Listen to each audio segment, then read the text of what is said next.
All right, Shabbat Shalom. Let's pray first. Our Father in heaven, we thank you that we can come together before you as a body of believers seeking to do thy will. And I have no question in my mind that everybody here today is that's their heart's intent. And so as we seek to do your will, let us not forget that the two greatest commands, to love you with all our heart, soul, mind, and strength, and to love one another as ourselves. And so as we embark on this journey, we just pray, Father, that your Spirit be among us, be in us, and help guide us through the days that are ahead and prepare your bride for your soon coming return. We ask all these things in Yeshua's name. Amen. All right, Moedim in the land. It's an exciting topic for me. What about you? Moedim in the land, the feast days in the land. What excites me the most about that concept is I don't have to worry about setting the dates anymore for MNLT, okay? I won't have that burden. I won't have that challenge, and it is a challenge. And so... And I was trying to come up with a title for this because I didn't want it to be, I wanted it to be in a positive context. Moedim in the land. That's about as positive as you can get because that's, we're all preparing, we're all rehearsing for that time, right? And so even though we're out of the land, we're in exile, we're doing our best, and we're rehearsing for the time when we're going to keep the Moedim in the land, correct? So there's some things we can't do like they did in the land, correct? Yeah. So we're doing our best. Amen? All right, so...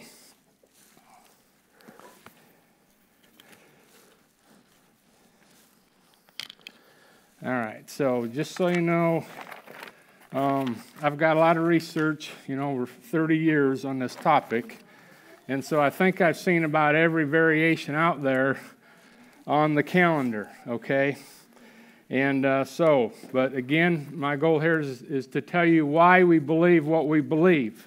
All right? It's not a matter of knowing what you believe, but why do we believe what we believe, and how do we come up with the dates, okay? So, as we anticipate and plan for celebrating the Feast of Yahweh in 2023, there will be, without question, a few people asking, why is there a difference? Why is there a difference in the dates that MNLT is observing compared to other Torah groups? It's inevitable. It's going to come up. And I call it the calendar conundrum. I deal with it every year, as most other pastors and leaders do in this movement. When we travel to keep the feast before Yahweh, before we began to host, it was easy. I just went, I celebrated it, I ate, and I returned. It was easy. I enjoyed that. And then my wife and a few others said, no, let's do it here, okay? And so we don't have the travel, but now we have the challenge of setting the dates, and not everybody's going to be happy, not everybody's going to agree. And so... now that MNLT hosts, we have to establish the dates. And not everyone, like I said, is going to agree. I'm sorry. I'll apologize up front. All right? And I can say that after 30 years of keeping the feast at various sites across the U.S., this topic, as I mentioned before, has been one of the most common, controversial topics in the Torah movement. Many tried to get a consensus. I remember sitting in a meeting at a unity conference with elders all over the country in this movement. And the goal was, can we somehow come to a consensus and agree so when we set the dates, we're all on the same page? Everybody liked the idea until it came to their position not being the one chosen, okay? So we're back to square one. But when Yeshua comes and the Moedim's in the land, guess what? He's going to set the time, or his Levitical priest, and we're all going to go. And there shouldn't be any arguments, right? And because unity is important. And I believe, among the Jewish people, several things that they've done to help keep that unity. And I know they didn't all agree, but there's one thing they did all agree on. That was the Sabbath day, the weekly Sabbath. They all came together. And the feast days, from my research, they all came together, okay? And Yeshua didn't have an issue with the feast days during the time when he was here. He never mentioned it, all right? But before I begin, I'd like to acknowledge the late Elder Roy Wilkes. He was the main elder and pastor down at Yahweh's Assembly, or the Assemblies of Yahweh in Cisco, Texas. And I went there my family and I went there for over 20 years to keep the feast. And he had a significant influence on my understanding on Yahweh's calendar. He has a very simple pamphlet on this topic covering about every argument out there on the calendar. And I have followed that understanding all my years with maybe just a few exceptions. And there's only one small point I would differ today on that. And that's why we're going to go through this, the Moedim in the land, because I think that will help us understand, at least at MLT, why we do what we do and how we come up with the dates. But I will say, as a whole, his conclusion is very solid. And he put this together back in the 1980s. And he used calculations, going back 2,000 years, using methods that he never had like we got. We can just go on the computer and type in. And he used the hard copies, and writing down with the ruler. And he come up with some pretty solid foundational truths of how he established the calendar. And like I said, I've followed that for pretty much my whole walk since then. So, the Moedim in the land study will help you understand why we do what we do at MNLT when it comes to establishing feast dates, and hopefully provide you with a foundation to defend why we do what we do. It's always important that we have a foundation so we can defend what we do, right? So when I use the term in the land, I'm using it in reference to the land of Israel that was promised to Abraham, Isaac, and Jacob, okay? And I'm going to start with a general thematic analysis of the Moedims in the land to highlight 4 main points. And those 4 main points are, Moedim were commanded to be kept in the land. Now this doesn't do away with keeping it out of the land while we're in exile, but I want you to understand when the commandment was given in Leviticus, in Exodus, that it says when they come into the land, how many years did it take them from the time that Yahweh gave the commandments to Moses and Moses gave them to the people? How many years was it before they actually went in the land? It was 40 years. So they didn't keep the feast for 40 years because it was a commandment to keep it when you enter the land. So I want you to remember that point. All right. The Moedim were commanded to be kept at a certain place in the land. Okay? The Moedim will be kept during the millennium in the land. Everybody agree? And I think that time was very soon. The Moedim are connected to harvest times in the land. Okay, these are 4 key main points as we go through this study that helps explain why we do what we do at MNLT in setting these dates. Okay. Make sense? Okay, these 4 main points form the basic premises and foundation of how we establish the Moedim or feast dates. They're all based on how and where the feast dates were established in the land. All right, so I'm going to go through a lot of scriptures, okay? It may be a little dry, a little boring, okay, but that's how I work. And I don't have all the scriptures here, okay? I've only picked the main ones, and there's a lot of them. So there's 60-some slides, so we're going to do this very fast, all right? Okay. Moedim was commanded to be kept in the land. Leviticus 23, 1 through 14 says, And Yahweh spake unto Moses, saying, Speak unto the land the children of Israel, and say to them, concerning the feast of Yahweh, which ye shall proclaim in their seasons. Concerning the feast of Yahweh, which you shall proclaim to be holy convocations, even these are my feasts. These are the feast of Yahweh, even holy convocations, which you shall proclaim in their seasons. I've skipped a few verses to try to get to the main points here, all right? Okay, speak unto the children of Israel, and say unto them, when ye come into the land which I give unto you, ye shall reap the harvest thereof. Then ye shall bring a sheaf of firstfruits of the harvest unto the priest. So it began, these Moedims began to be kept when they entered the land. And notice it's tied to a harvest here, but we're going to get to that in main point number 3.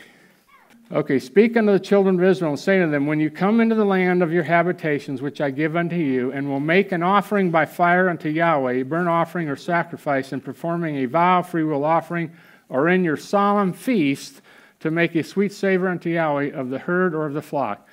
Then shall he that offereth the offering unto Yahweh bring a meat offering, it's a grain offering, of a 10th deal of flour mingled with a 4th part of a hin of oil. So again, when you come into the land, all right, to keep these feasts. All right, Deuteronomy 12, 1 through 20, and again, we're not going to cover all the verses. But these are the statutes and judgments which ye shall observe to do in the land which Yahweh, the God of your fathers, gives you to possess it, all the days that you live upon the earth. But unto the place which Yahweh your God shall choose out of all your tribes to put his name there, even unto his habitation shall you seek, and thither shall you come. And thither shall you bring your burnt offerings, sacrifices, your tithes, heave offerings of your hand, of your vows, freewill offerings, and the firstlings of your herds and of your flocks. And there ye shall eat before Yahweh your God, and ye shall rejoice in all that you put your hand to do, you, your households, wherein Yahweh thy God hath blessed thee. Referring to the feast when you come into the land. And you shall go to the place, it says, even unto his habitation. You shall not do after all the things that we do here this day. Every man whatsoever is right in his own eyes. Are we not doing that today? Every man does that which is right in his own eyes. Yahweh doesn't want that. He wants some unity here. For you are not as yet come to the rest and to the inheritance which Yahweh your God gives you. But when you go over the Jordan and dwell in the land which Yahweh your God gives you to inherit, and when he shall give you rest from all your enemies round about, so shall ye dwell in safety. Then there shall be a place which Yahweh your God shall choose to cause his name to dwell there. There shall you bring all that I command you, your burnt offerings, your sacrifices, your tithes, your heave offerings of your hand, and all your choice vows which ye vow unto Yahweh.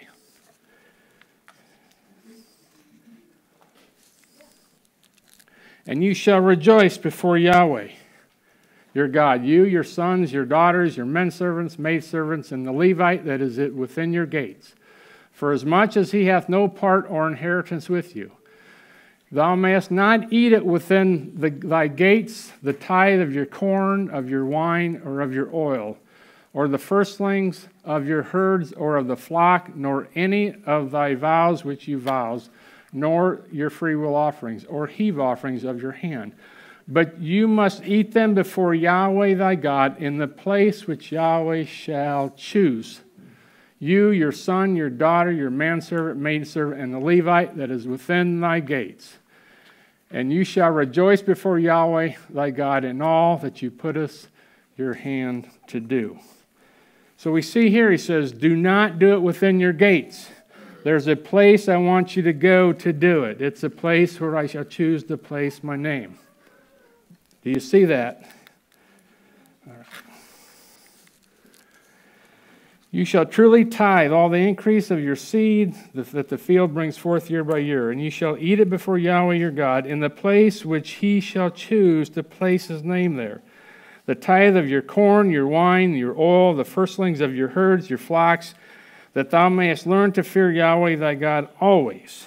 There's a reason why he wants us to go up there. It's connected to that you may fear the Lord your God always. And if the way be too long for you, so that you are not able to carry it, Or if the place be too far from you, which Yahweh your God shall choose to set his name there, when Yahweh thy God hath blessed thee, then shalt thou turn it into money, and bind it the money in your hand, and shall go up unto the place which Yahweh thy God shall choose. And you shall bestow that money for whatsoever your soul desires, for oxen, for sheep, for wine, strong drink, or whatsoever your soul desires, and you shall eat there before Yahweh thy God, and you shall rejoice, you and your household. Deuteronomy 16, 1 through 8.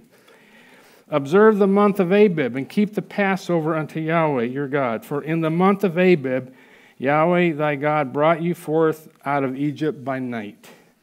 And you shall therefore sacrifice the Passover unto Yahweh your God of the flock and of the herd in the place which Yahweh shall choose to place his name there. You cannot do this when the temple was standing wherever you were in your gates. You had to go up to this place that he chose to place his name.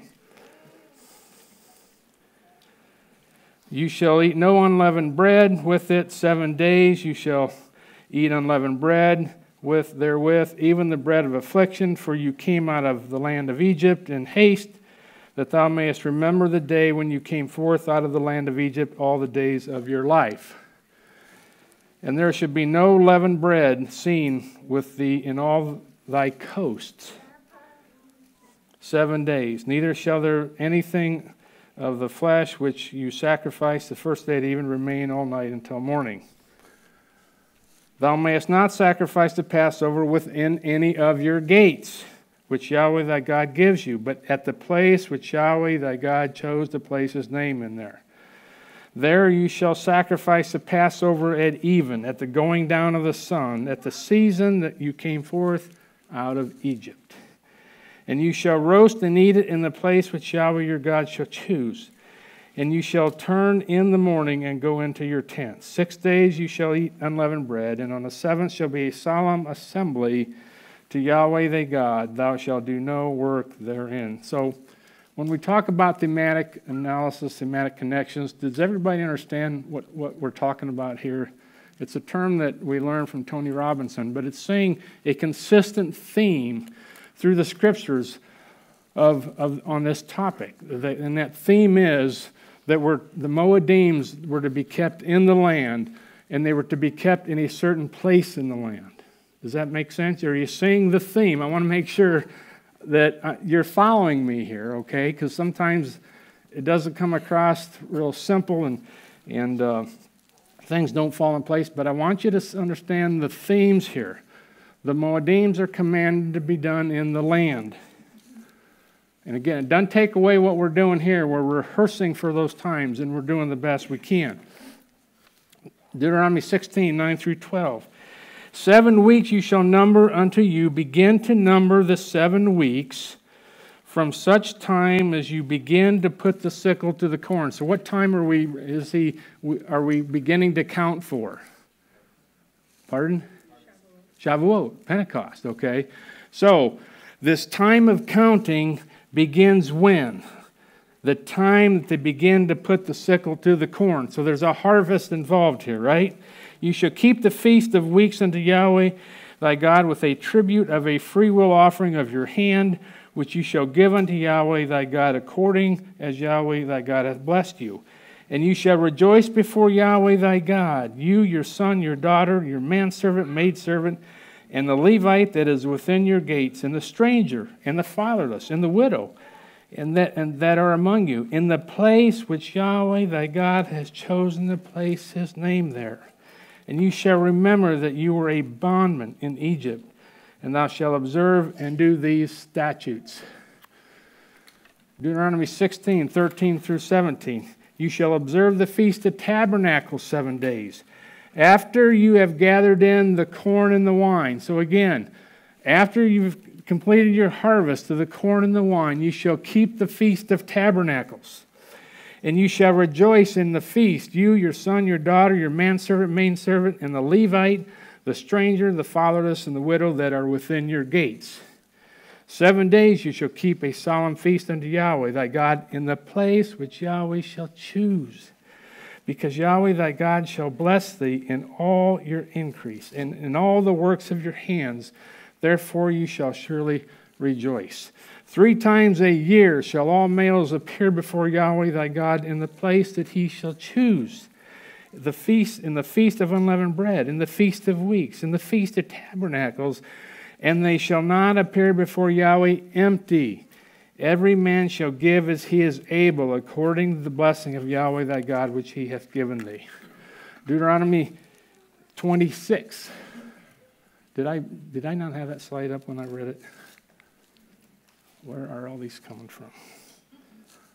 Am I going the right way? Huh? Okay.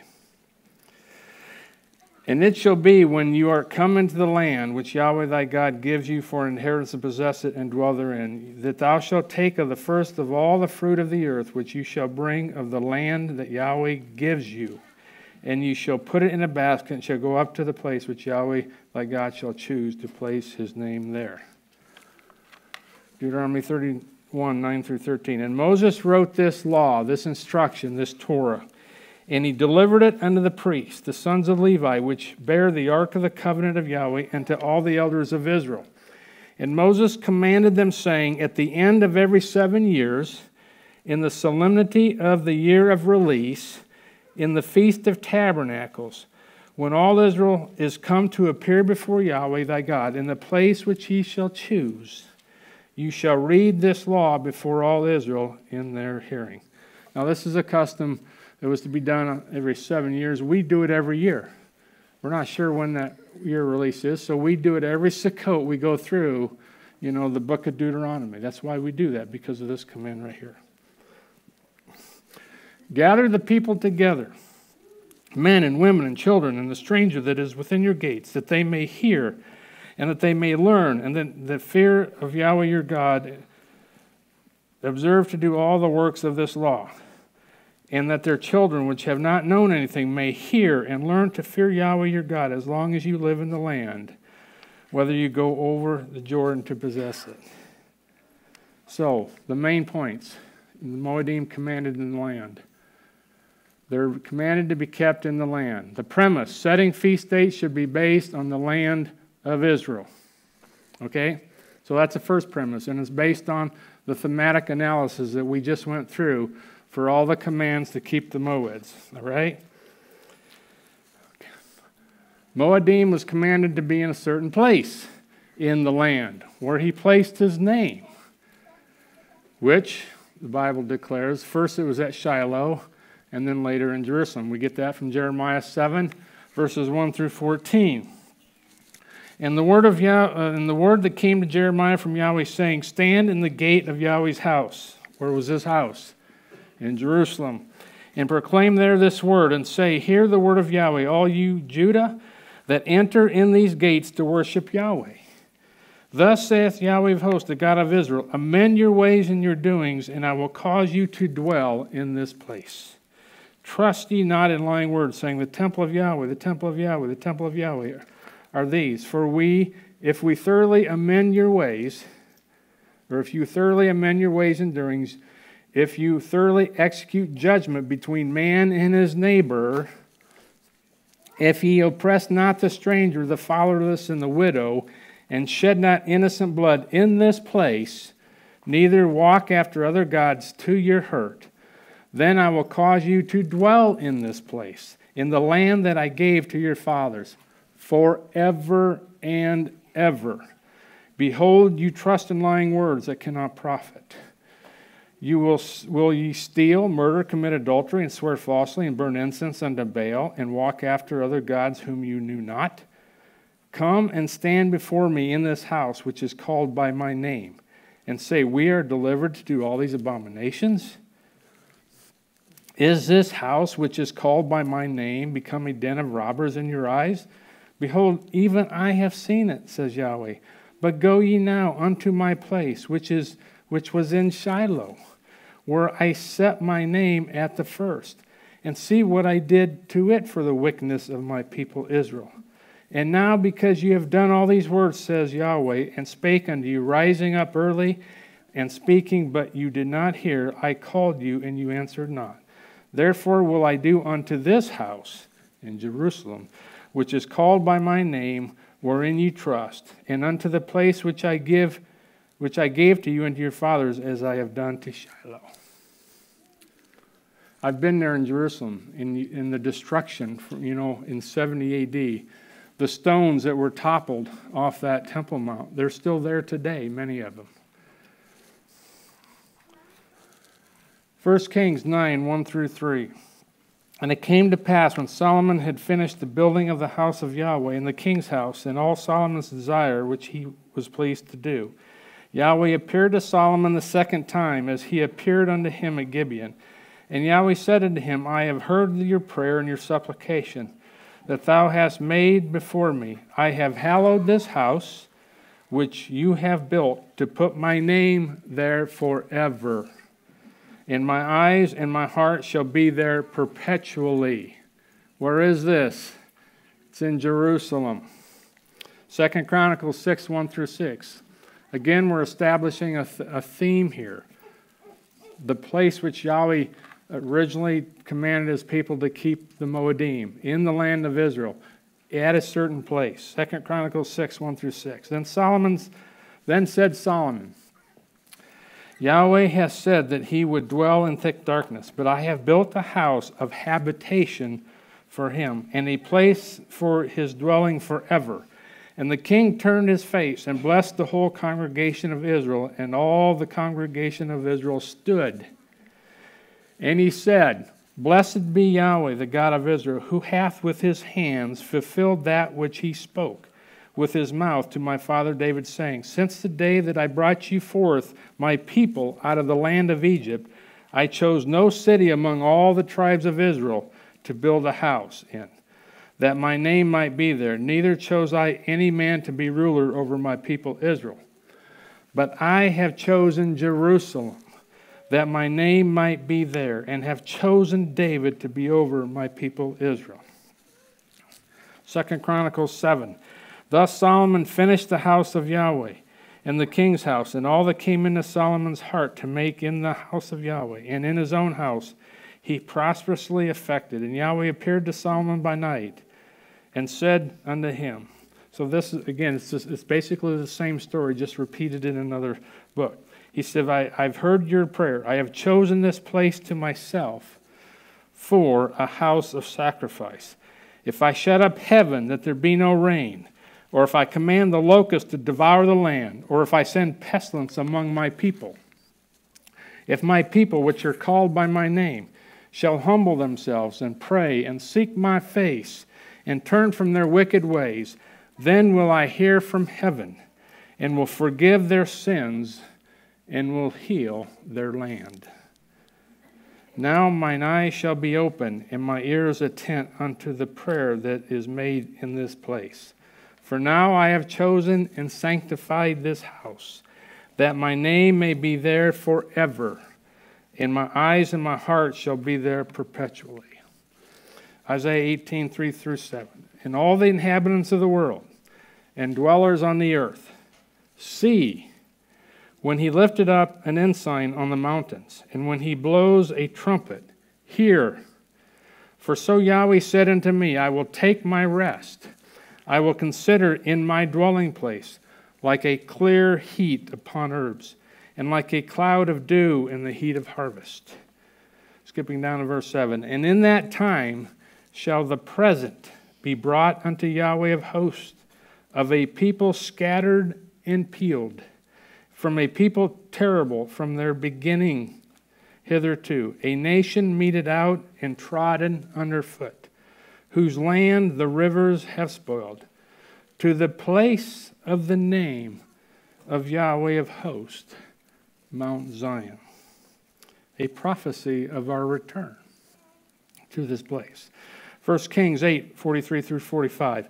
Hear you in heaven, thy dwelling place, and do according to all that the stranger calleth thee for too, that all people of the earth may know your name, to fear you, as do the people of Israel, and that they may know that this house which I have builded is called by thy name. And if thy people go out to battle against their enemy, whithersoever thou shalt send them, and shall pray unto Yahweh toward the city which you have chosen, and toward the house that I have built for my name, then hear you from heaven their prayer and their supplication, and maintain their cause. Nehemiah 1, verses 8 through 9. Remember, I beseech you, the word that thou commanded to your servant Moses, saying, if you transgress, I will scatter you abroad among the nations. But if you turn unto me, and keep my commandments, and do them, though there were of you cast out unto the utmost parts of heaven, yet will I gather them from thence, and I will bring them unto this place that I have chosen to set my name there. A future prophecy that we will soon return. So, the Moedim were commanded to be kept in a certain place. So, main point number 2. The premise based on that main point is setting feast days should be based from the city of Jerusalem in the land. If I invite you to my house, if I invite you to a wedding or something, to my place, what time are you going to use if you're coming from another country? You're going to use my time if you want to be there on time. And don't ask me about being on time. I'm not very good at that. Okay. But you see the point. When God has a place where the Moedim, a land that he wants people to keep him in, and he has a place in that land that he wants us all to come and assemble to, all right? We're going to use his timing, okay? Now, we're scattered. We're in exile, okay? So things change a little bit, like the Sabbath day. When do we begin the Sabbath day? When we see the Moedim, the sign of the Moedim setting, okay? But when we go to keep this invitation in the land, we're going to base it on the timing there. And we're all rehearsing for that, right? And isn't it a beautiful thing that in all the nations where Yahweh scattered his people, on the seventh day, every week at sunset, there are his people honoring his appointed day, remembering the creation of the world. 6 days God made the heavens and the earth, and the seventh day he rested. That cycle has repeated, and there's evidence out there to prove it. It has not been interrupted since the day of creation. How beautiful is that in the sight of Almighty, and proof that he was the creator of heaven and earth. It's proof that he is the creator, that he has been able to maintain this memorial from the beginning of the creation, the sign that you are his people, the sign of the Shabbat. From the beginning of creation, he keeps his word. His word will not return unto him void. Amen? Right. So, feast dates should be based from the city of Jerusalem in the land. Okay, Moedim in the land of in the land during the millennium. Is that where we're going to keep the Moedim? So a few scriptures to cover this point. Zechariah 14, 1 through 19, and we're not going to go through every verse here, but behold, the day of Yahweh comes, and the spoil shall be divided in the midst of you. For I will gather all nations against Jerusalem to battle. And the city shall be taken, the houses rifled, and the women ravished. And half the city shall go forth into captivity, and the residue of the people shall not be cut off from the city. Then shall Yahweh go forth and fight against those nations, as when he fought in the day of battle. And his feet shall stand in that day upon the Mount of Olives, which is before Jerusalem on the east. On the Mount of Olives shall cleave in the midst thereof toward the east and toward the west. And there shall be a very great valley, and half the mountain shall be removed to the north, and half of it toward the south. So stop here just real quick. Why does a valley have to be created? Why does the mountain have to split and go one way and the other half go the other way? Because there's a cemetery, there's a Muslim cemetery right there built on the east side of the city wall. So he will not walk through a defiled place. So just something to think about. Okay, now where am I? 5, verse 5.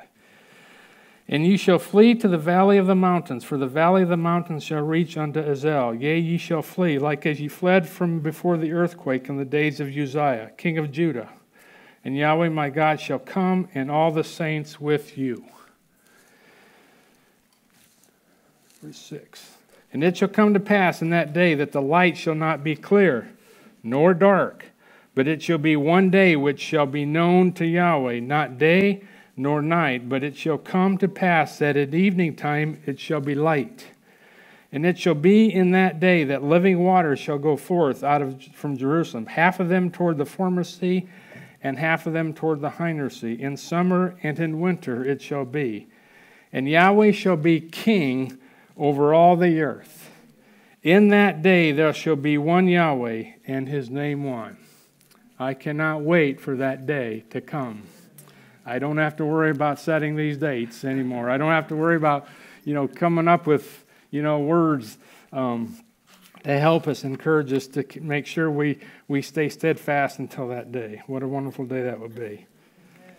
And it shall come to pass that every one that is left of all nations which came up against Jerusalem shall even go up from year to year to worship the King, the Yahweh of hosts, and to what? Keep the Feast of Tabernacles. And it shall be that whosoever will not come up of all families of the earth unto Jerusalem to worship the King, Yahweh of hosts, even upon all them shall be no rain. Now some may think, well, that's not that bad of a deal, right? No rain. Well, no rain, no food, no eat. And rain, when famines came in, it was always because of the condition of sin in the people's hearts. It was always a punishment for the sin in the land, okay? So it is a serious issue. We don't want to miss that appointment going up to the land. Okay. And, let's see. And if the family of Egypt go not up and come not, that they have no rain, there shall be the plague, which Yahweh shall smite the heathen that come not up to keep the Feast of Tabernacles. So there's additional plague that will occur. This shall be the punishment of Egypt and the punishment of all nations that come not up to keep the Feast of Tabernacles. So we're going to be keeping the Feast in the Millennium in the land at Jerusalem, at the place he chose to place his name. Isaiah 24, 21 through 23. And it shall come to pass that in that day that Yahweh shall punish the host of the high ones that are on high, and the kings of the earth upon the earth. Again, this is the same story being repeated here in Isaiah. And they shall be gathered together, as prisoners are gathered in a pit, and shall be shut up in prison, and after many days they shall be visited. Then the moon shall be confounded, the sun ashamed, when Yahweh of hosts shall reign in Mount Zion, and in Jerusalem, and before his ancients gloriously. Isaiah 25, 1 through 9. O Yahweh, thou art my God, I will exalt you. I will praise your name, for thou hast done wonderful things. Your counsels of old are faithfulness and truth. For you have made of a city a heap, of a defenced city a ruin, a palace of strangers to be no city. It shall never be built. Therefore shall the strong people glorify you. The city of the terrible nations shall fear you. For thou hast been a strength to the poor, a strength to the needy in his distress, a refuge from the storm, a shadow from the heat when the blast of the terrible ones is as a storm against the wall.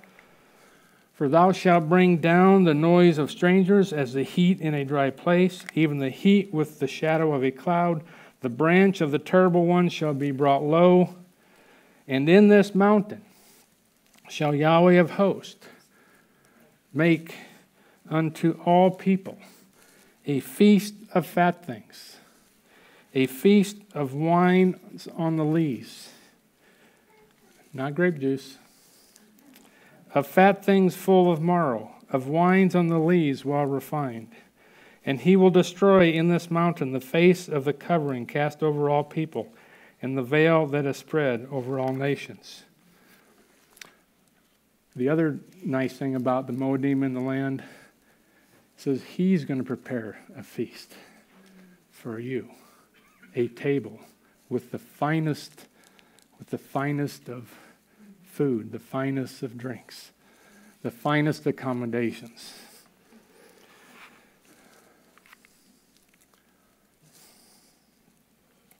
Let's see, did I read this one? Yeah, yep. Verse 8, and he will swallow up death in victory, and Yahweh God will wipe away tears from off all faces, and the rebuke of his people shall he take away from off the earth. For Yahweh has spoken it, and it shall be said in that day, Lo, this is our God. We have waited for him. He will save us. This is Yahweh. We have waited for him. We will be glad and rejoice in his salvation. Micah 4, verses 1 and 2. But in the last days it shall come to pass that the mountain of the house of Yahweh shall be established in the top of the mountains, and it shall be exalted above the hills, and people shall flow to it. And many nations shall come and say, Come, let us go up to the mountain of Yahweh, and to the house of the God of Jacob. And he will teach us his ways, and we will walk in his paths. For the law or Torah shall go forth from Zion, and the word of Yahweh from Jerusalem. Main point number 3, the Moedim will be kept during the millennium in the land. So this just confirms our premise from premise number 1, premise number 2, that the feast dates will come forth out of Jerusalem in the land during the millennium. And the last point, the Moedim are connected to harvests in the land. And I think this is the one area that many have ignored or just haven't looked at when it comes to setting the dates. And this is what Brother Voy Wilkes had come to his conclusion back in the 80s, that the feast, and it's all through the scripture, the feasts are connected to harvests in the land of Israel. When everybody went up to the land to keep the feast, they were to bring 3 times a year. All males are supposed to appear before Yahweh and not empty-handed. They were bringing of their harvests of the land. So if the north part of Israel had a harvest, their harvest was beginning, and the southern hadn't started ripening yet, that wasn't the month that they were to go up to keep the feast. Okay? So, Moedim in the land is connected to his harvest. Deuteronomy 16, 9 through 12. And we've read some of these, but I just want to highlight how the feasts are connected to harvest. 7 weeks you shall number unto you, to begin to number the 7 weeks from such a time as you begin to put the sickle to the corn. So the harvest is ready, it's ripe. They're beginning their harvest. And you shall keep the feast of weeks unto Yahweh with a tribute of freewill offering in your hand, which you shall give unto Yahweh your God, according as Yahweh thy God has blessed you. Deuteronomy 16, 13 through 17. You shall observe the feast of tabernacles 7 days after you have gathered in the corn and the wine. And you shall rejoice in your feast, you, your son, your daughter, manservant, maidservant, the Levite, the stranger, the fatherless, the widow, that are within your gates. 7 days you shall keep a solemn feast unto Yahweh in the place which Yahweh shall choose, because Yahweh thy God shall bless you in all your increase. Verse 16, 3 times a year all males shall appear before Yahweh thy God in the place which he shall choose, the feast of unleavened bread, feast of weeks, the feast of tabernacles. And they shall not appear before Yahweh empty. Every man shall give as he is able, according to the blessings of Yahweh thy God, which he hath given thee. The blessings, the increase from the harvests of their feast, or from their fields. Leviticus 23, 10 through 14. Speak to the children of Israel and say to them, when ye come into the land which I give you, and shall reap the harvest thereof, you shall bring a sheaf of firstfruits of your harvest to the priest. And he shall wave the sheaf before Yahweh to be accepted for you. On the morrow after the Sabbath the priest shall wave it. And you shall offer that day, when you wave the sheaf, a he-lamb without blemish of the first year for a burnt offering. And the meat offering, which is a grain offering, you shall, of the new harvest, you shall make 2/10 deals of fine flour mingled with oil, an offering made by fire. Verse 14, and ye shall eat neither bread, nor parched corn, nor green ears. And I want you to notice I highlighted green ears because we're going to talk about that in a second. Until the self-same day that you've brought an offering unto your God. In other words, you're harvesting your land. You have the first fruits. When you go up to offer them before Yahweh in the land of Israel at the chosen place, you cannot partake of your new harvest until you have made that offering. That's what this is saying. Does that make sense? You cannot partake of your harvest of the new year until you have offered the first fruits, and they have to be offered in the land at the place that He had chosen to put His name there. It is a statute forever. Well, I guess I edit that. Okay. Let's see, Leviticus 13, 14. Okay, let's go to 15 now. And ye shall count unto you from the morrow after the Sabbath, from the day that you brought the sheaf of wave offering, 7 Sabbaths shall be complete. Even the morrow after the 7th Sabbath ye shall number 50 days, and ye shall offer a new meat offering. This is a grain offering unto Yahweh. Ye shall bring out of your habitation 2 wave loaves of 2/10 deals. They shall be of fine flour from the new harvest, and they shall be baked with leaven. They are the first fruits unto Yahweh. So, well, let me ask you this. How can you make a meal offering? How can you make bread? Have you ever tried to make flour from grain that is still green or wet? You can't do it. It has to be fully ripe. It has to be fully dry. So the context here, the new meat offering, grain offering, has to be from completely ripe grain. Okay, so this green ears comes into play. Why does it use the term green? We'll get to that. So one of the main factors many use in establishing the month of Abib is the stage of barley in the head. You've probably heard of people going to Israel and looking for, how ripe is the barley. And then basing Abib, the first month, if they find a few stems with green ears that are fully formed, but they're still in the green stage, they determine that as the first month of the year. Even if the southern part of Israel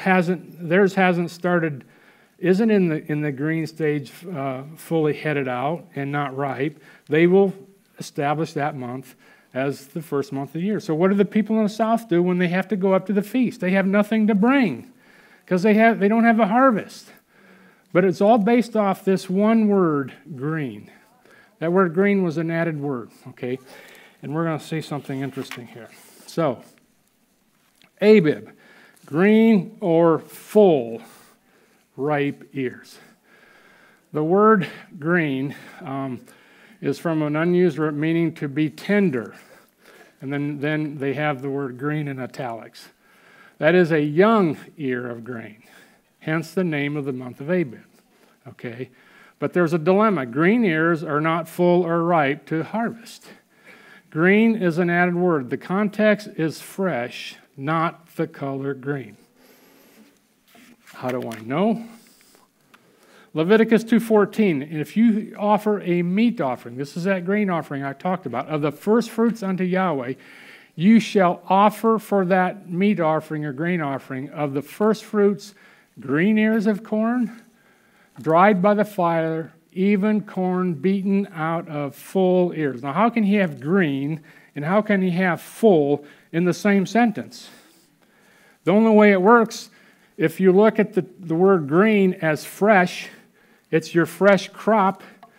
You take that fresh crop, you beat them, you run them through the chaff or whatever you call it, the sifter, and you get out of those full ears, you get the grain to make the bread, to make the meat offering. Mark 4, verses 28 and 29. For the earth brings forth fruit of herself. First the blade, the grass, then the ear, its form, starting to form seeds, and after that, the full corn in the ear.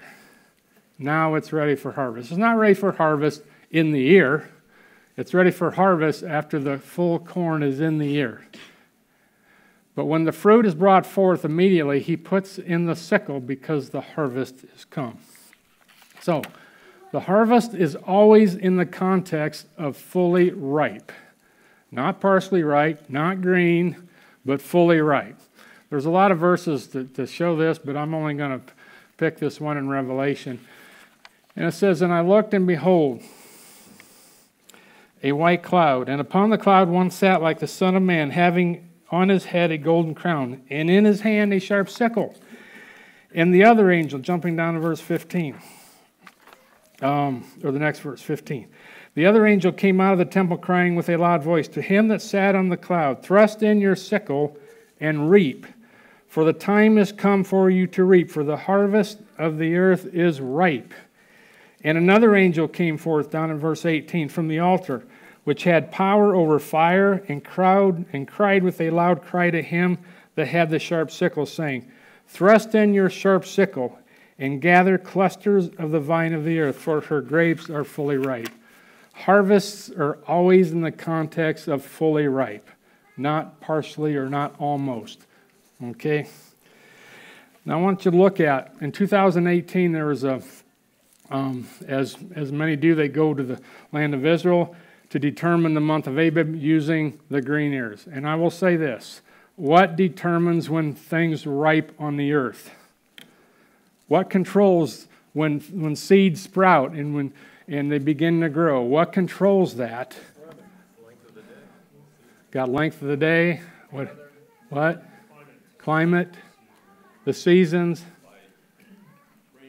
The sun. Can I throw the sun in there? The seeds won't germinate unless the temperature of the ground is at a certain point. So the Abib, the growth and the stage of the barley, is based on when the sun tells it to. Okay, does that make sense? Okay, so you can establish the month of Abib by the result of where the sun is.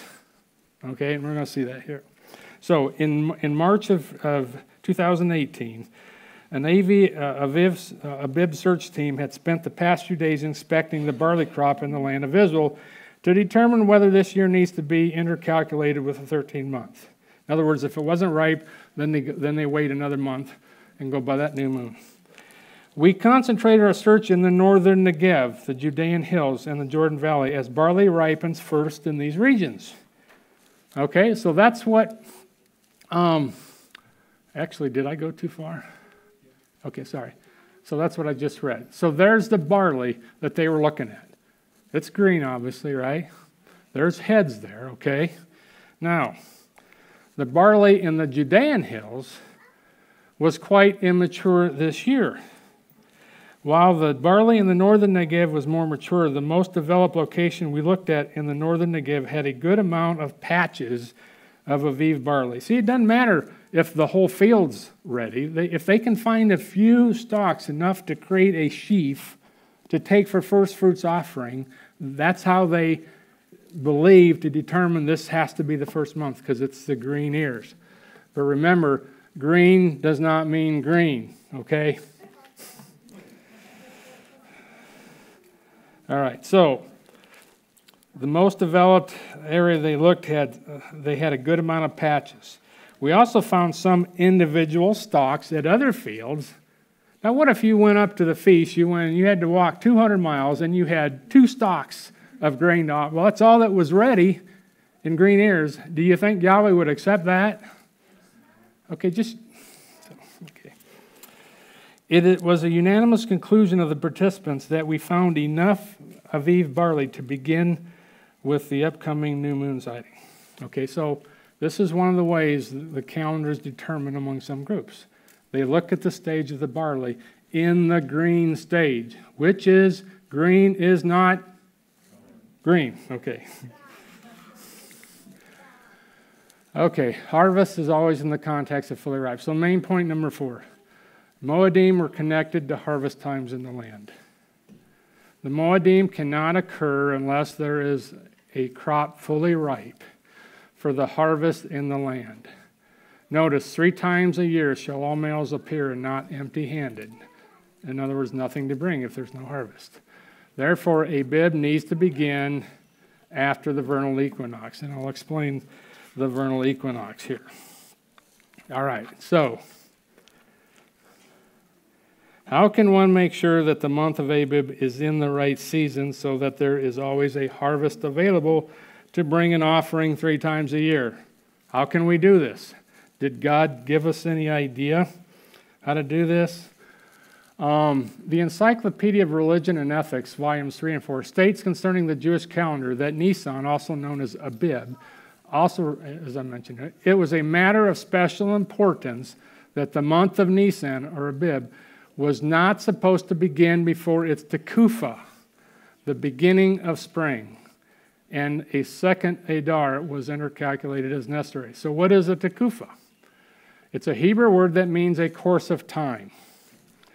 It is used to describe the 4 courses of the sun in relation to the seasons of the earth. And on the left is a, sorry for the poor image there, but it's an article, a point taken out of an article that Voy Wilkes had found in his research.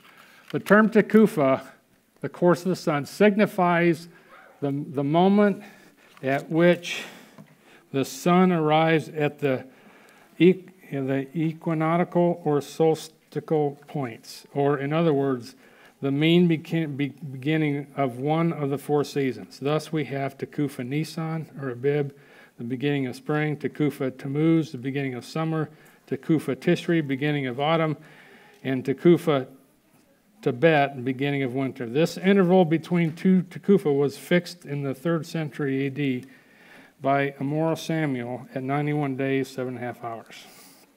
Okay, so the reason it was important that the month of Nisan not begin in the wrong Tekufa or season was because the harvest would not align with the Moedim in the land of Israel. In other words, Nisan or Abib needs to begin on or after the Tekufa Nisan, which is the vernal equinox when spring officially begins. So let's look at the harvest dates in Israel to validate this point. But before I go there, so the 4 Tekufas, okay, we know as the earth rotates around the sun in an elliptical pattern at an angle, we have the seasons. When it's up here and the sun is down here, the southern hemisphere is summer. Up here where we are, it's winter. And as the sun travels down to the bottom, now it's summer for us and it's winter for them. Okay, does that make sense? And there's 4 points in that cycle. And those 4 points are easily determined no matter who you are or where you are on the globe. Okay? These 4 points are, as long as you have the sun shining, it's easy to determine these 4 points. Has anybody done it before? You take a ray of sun on a linear wall, coming through a hole in another wall, projecting its ray of light on this linear wall. And that ray moves every day as the sun comes up, okay? And then it stops. And then it starts going back the other way until it stops. Where do you think those 2 points are where the sun rays stop?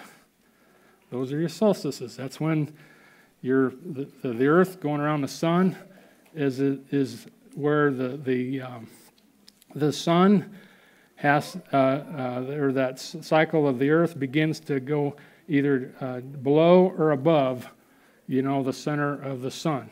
So those 2 points, the farthest points are your solstices. You measure the distance in between those 2 points, make a mark. Those are your equinoxes, your spring equinox and your fall equinox. So it's a very simple method to know where we are with the Earth's rotation around the sun, okay? It's very simple. Now, let's look at the harvest dates here. Okay, so we're almost done. All right, so is this, okay. So, harvest and ingathering based on modern agricultural practices in Israel.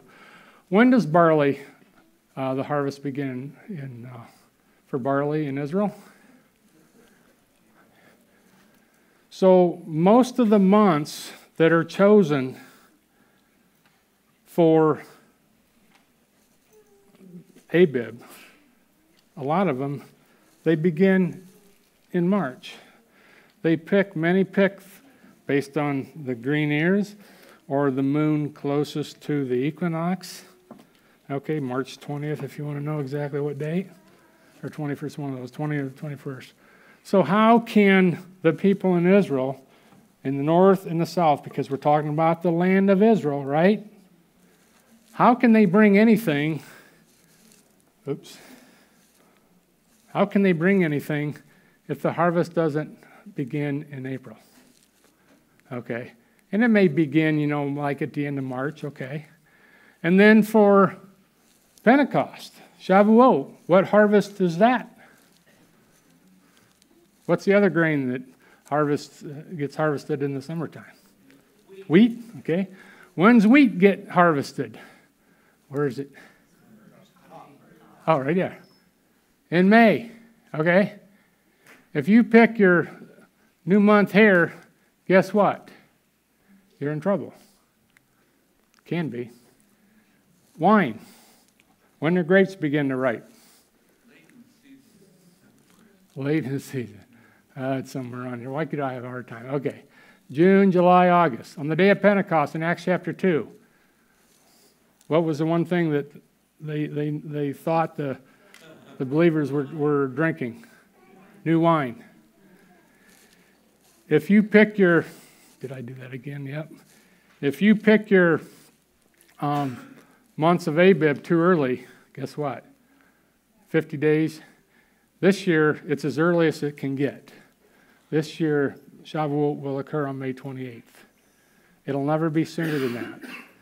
Because basically, it might be a day sooner, but by picking the new moon after vernal equinox, a day after or 2 days after, May 28th would be Shavuot. Guess what? Any earlier than that, you won't have grapes for new wine. The harvests have to align with the Moedim, and they always do if you pick the new moon after the vernal equinox. Okay, now you say, where is that in Scripture? I'm glad you asked. But before I go there, is not God smarter than us? Who coined that term? I want to do a short little video clip because I have all his 40-some sessions when he was on God's Learning Channel. And he's so, what do you call it? Expressive. He moves around a lot, like Nathan Hartman. And he would tell you that the Word of God is defined with words. And the words that they're defined by are determined and explained in the creation of things that God put here on the earth. The house, a family, and a piece of land. Everything in that picture. You can define every word of God in that very picture in the creation. I wanted to show that because I can't do it as good as he can. Okay. God has made it very simple. Okay. It's not complicated. All right. And the Jews followed this. Okay. And for many, many years. And so where does it say this in the Scripture? Okay. So this is the calendar that Voy based his conclusions on. It was from Genesis 1, 14 through 16. God said that there be lights in the firmament of heaven to divide the day from night, and let them be for signs, for seasons, for days, for years. So, and he created two great lights, right? So these lights determine days and years. And also seasons or moeds, appointed times, okay? It says it. They're used to determine those things right there, okay? That when the day ends, it's very simple. What do we use to know when the day ends? The sun. When it sets, okay, darkness begins, okay? He put the lights in the heavens for what? For signs. Have you ever went to an intersection and there was no sign, but you were supposed to stop for it? Okay? They have to put them there visible in sight so you know when to stop at an intersection. Okay? Now, maybe that's not true in some remote parts of Missouri or Ohio, Maybe it's... Okay? Okay. So this word signs in that verse means a signal. a flag, a beacon, a monument, something that you can see, right? So the sun and the moon is something that you use to see to determine the months and the days, or the years and the days, okay? And the Moedim, all right?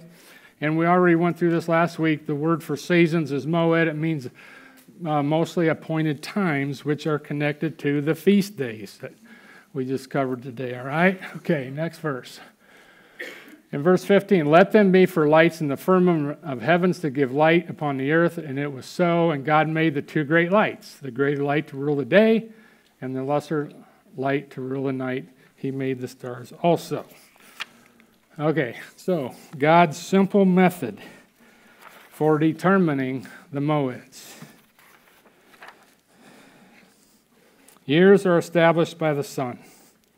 The timing established by the sun is divided into 4 circuits, or seasons: spring, summer, fall, and winter. These are easily observable using the sun and its rays against a fixed linear wall. Anywhere on the globe you can identify the 4 tekufas, and thus pick the new moon after the spring tekufa, or vernal equinox as we call today. Using this method, the harvests in Israel will always be fully ripe for the feast. And the yearly cycle is mentioned in Psalms 19, 1 through 6. To the chief musician, Psalm of David, the heavens have declared the glory of God, and the firmament shows his handiwork. Day unto day utters speech. The night unto night shows knowledge. There is no speech nor language where their voice is not heard. In other words, the things that control the day, the things that are assigned for the nights, they teach us something, okay? They are without knowledge. They're not without language. Their line is gone throughout all the earth, and their words to the end of the world. Now, they don't speak, but they teach us things. Remember what Brad Scott says? The word of God is defined by words, and the words of God that are defined by words are apparent and explained in the creations of the earth. The sun, the moon, and everything He's made out there explains the God we serve. All right? Okay. Their line is gone throughout all the earth, their words to the end of the world. In them hath He set a tabernacle for the sun,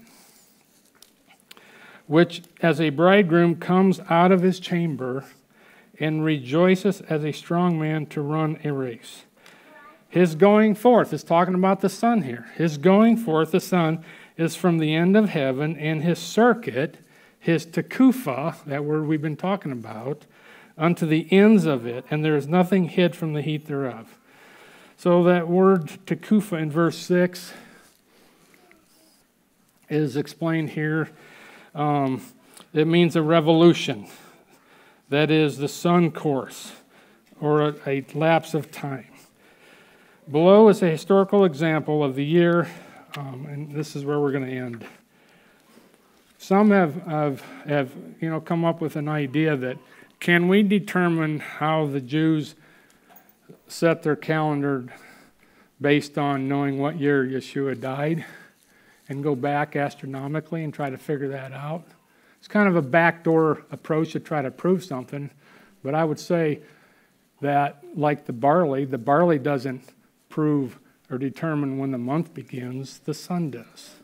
And going in the back door trying to figure out what year was crucified, and looking at the astronomical events that happened in those years, we can't say for certainty, because they don't know what year he died in. It's the most common dates, they say, has to fall between 27 AD and I think 34 AD. In between that time span. And you know what 2 years they come up with is the most common? What 2 years do they come up with, the year that Yeshua died, is the most common? 30 and 33, I think. You know what their premise is for coming to that conclusion? A Friday resurrection. In my research, they use that premise. Okay, let's go back and look between 27 AD and 34 AD and find out when Passover fell on a Friday. They've got the story all wrong. So that's how they come up with 30 AD and 33 AD is the most common date. And we've done the same thing, for some. So it's not the bulletproof way of determining. The Jews know what they were doing. It's in their writings how they determined the feast dates. Okay?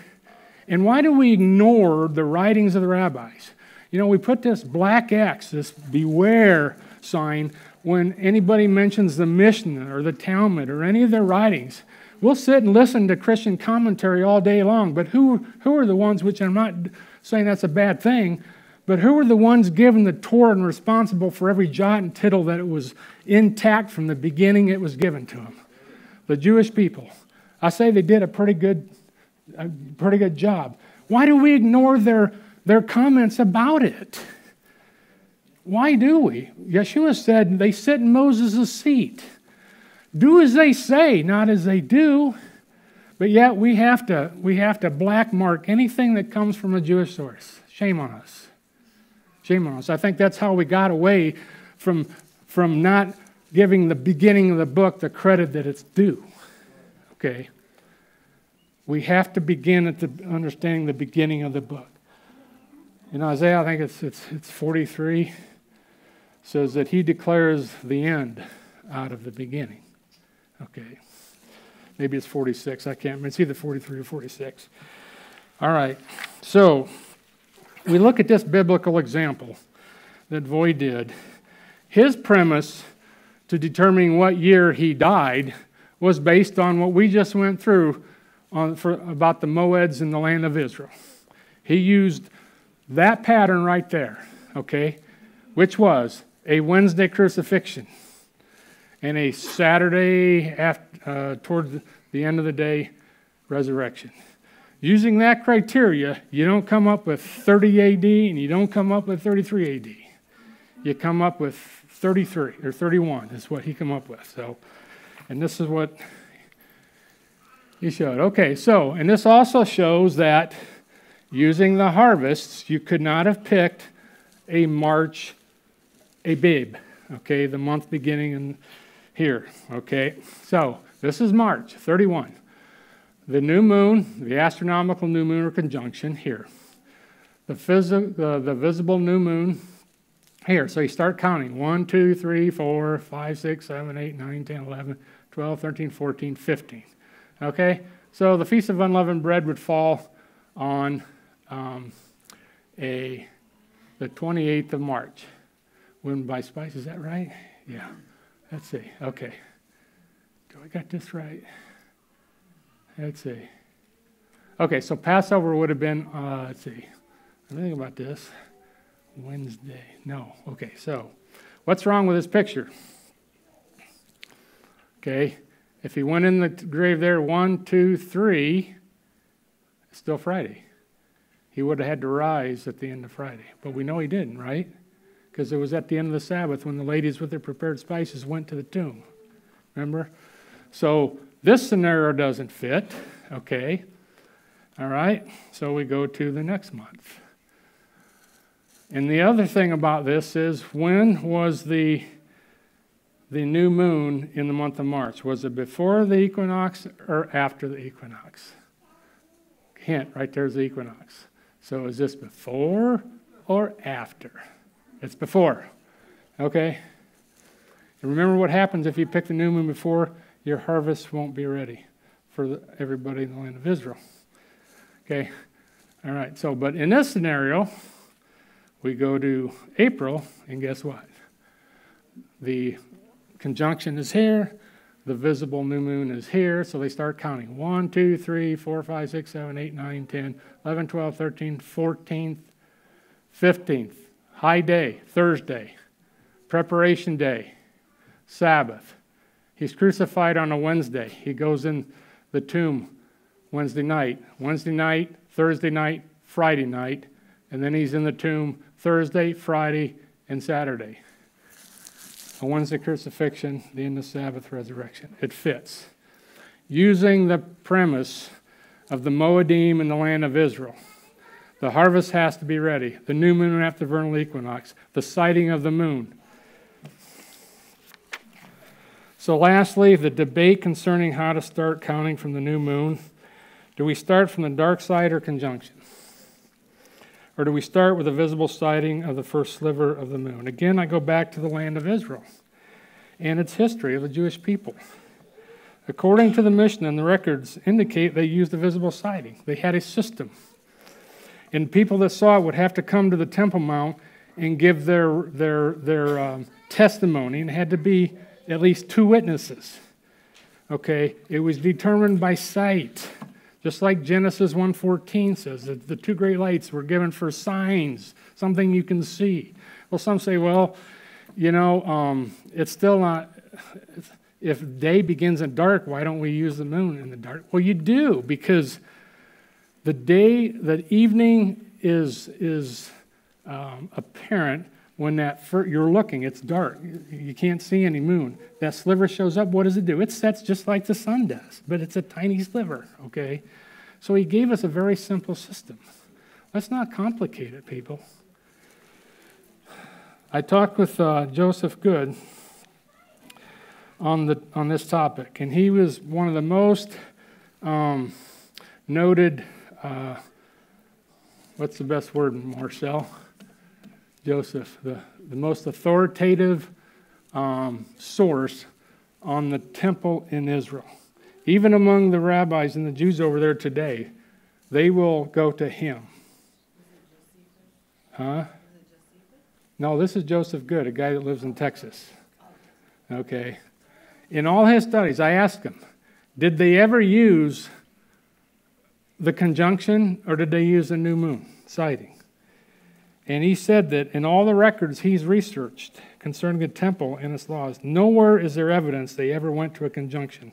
From the first temple period to the second temple period and even past the destruction of the temple, it was not until the 3rd century that they went away from sightings to a calculated calendar.